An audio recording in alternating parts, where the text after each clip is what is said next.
So I already started taking the paint off of this. This is a rim.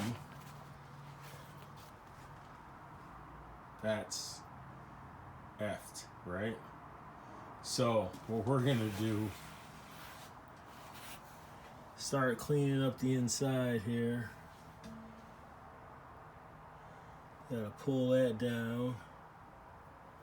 And then this is the other part of it. So, yeah, this is really messed up here.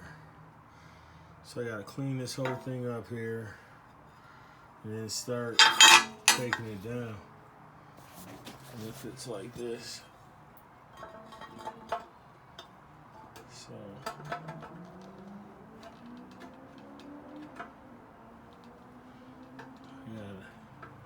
jam that, get this part done first, and then work it around and bring it in here. That's it.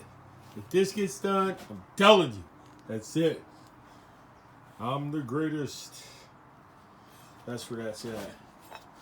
So, Pascal's Welding and Design.